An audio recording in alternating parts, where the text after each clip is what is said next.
Përshëndetje të nderuar ndëgjues të Radio Pendimit, është ky edicioni qendror i lajmeve i orës 16 në Radio Pendim.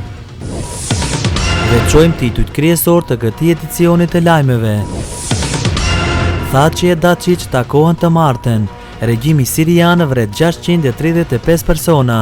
Mbështetësit e Mursit bojkot ndaj grushtetit. Lajmet nga Kosova. Thaçi e Daçiç takohen të martën. Zëvendësja e baroneshës Catherine Ashton, Maja Koçiančić, ka deklaruar sot se të martën e ardhshme do të takohen kryeministri i Serbisë Ivica Dačić dhe kryeministri i Kosovës Hashim Thaçi. Në njoftimin e saj në Twitter, shkruhet se në takim do të bisedohet për marrëveshjen e Brukselit. Dy shtetet në fjalë nuk kanë arritur ende marrëveshje sa i takon telekomunikacionit dhe energjetikës.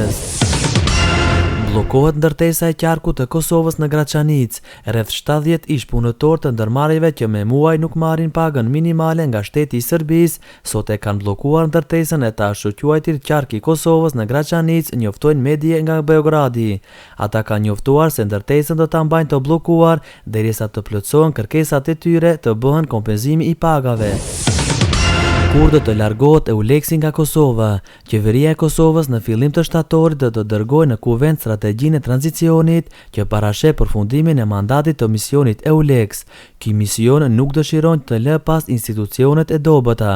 Qeveria e Kosovës ka më pak se 10 ditë kohë që të dërgojë në Kuvend dokumentet e nevojshme të cilët parashohin në mënyrë të detajuar strategjinë e tranzicionit që parasheh përfundimin e mandatit të misionit EULEX. Lajmet nga Shqipëria. Qeveria autorizon Vale Recikling për importin e mbetjeve. Qeveria shqiptare ka autorizuar kompaninë Vale Recikling për të importuar mbetje në vendin ton për qëllime reciklimi, sipas kodeve të përcaktuara tarifore për kthime të gis, qelikut, bakrit, qelçit, letrës, tallashit e tjerë.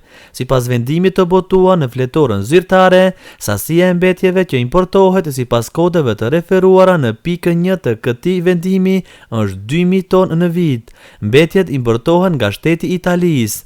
Transporti do të bëhet në rrugë tokësore dhe detare, pasi të jetë plotësuar i gjithë dokumentacioni i nevojshëm ligjor. Lajmet rajonale. Maqedoni. BE-ja raport negativ nëse nuk zgjidhet 24 dhjetori. Nëse komisioni për ngjarjet e 24 dhjetorit nuk arrin në një përfundim në këtë ngjarje, atëherë dihet se kush është vendimi i Brukselit për Maqedoninë. Sipas burimeve diplomatike nga Komisioni Evropian, raporti i nëntorit për Maqedoninë do të jetë negativ nëse nuk realizohet ajo që nga muaji mars e këtej është kërkuar me ngul nga Eurokomisioneri për zgjerim Stefan Füle. Lajmet ndërkombëtare. Regjimi sirian vret 635 persona. Komisioni i përgjithshëm i revolucionit sirian pohoi se forcat e regjimit të Bashar al-Assadit sulmuan me armë kimike periferinë lindore të Damaskut, duke vrarë 635 persona dhe duke plagosur mbi 3600 persona. 300 persona janë vrarë në sulmet në Gota dhe Himaria, 78 në Irbin, 67 në Sepqa, 120 në Kafër dhe 50 në Medimia.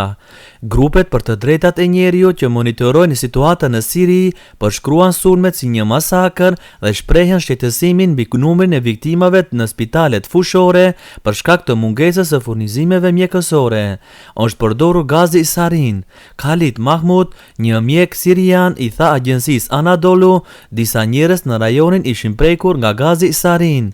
Duke theksuar nevojën për furnizime mjekësore, Mahmud tha se personat kishin vështirësi në frymëmarrje, vjellje dhe humbje të vetëdijes, simptoma këto të zakonshme nga helmimi me armë kimike.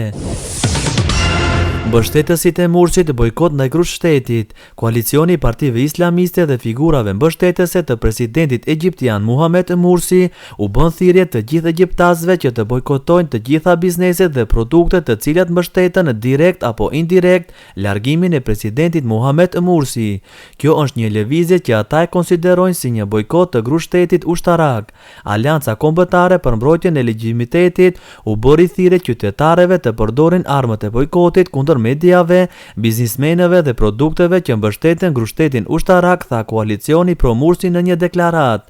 Aleanca gjithashtu dënoi vrasjen e 25 policëve egjiptian në një sulm të hënën në Gadishullin Sinai, por edhe vdekjen e 36 të burgosërve të vllazërisë muslimane, ndërsa po qëndronin në paraburgimin policor. Aleanca gjithashtu denoncoi valën e vazhdueshme të sulmeve ndaj kishave, duke theksuar angazhimin ndaj protestës paqësore. Muhamet El Baradei në gjyq. Një gjykat në Kairo ka vendosur datën për një gjyq ndaj Muhamet El Baradei, i cili kohët e fundit dha dorëheqjen si zëvendës president i përkohshëm i grushtit të shtetit. Akuzat ndaj Baradeit rendojnë për tradhtim ndaj besimit të popullit.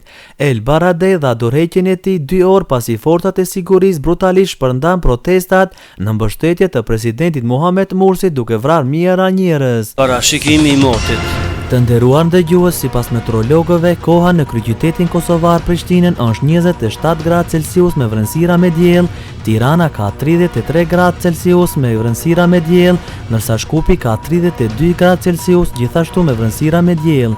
Të nderuar ndëgjues, kjo ishte e tëra deri takimet tona të radhës. Selamu alejkum.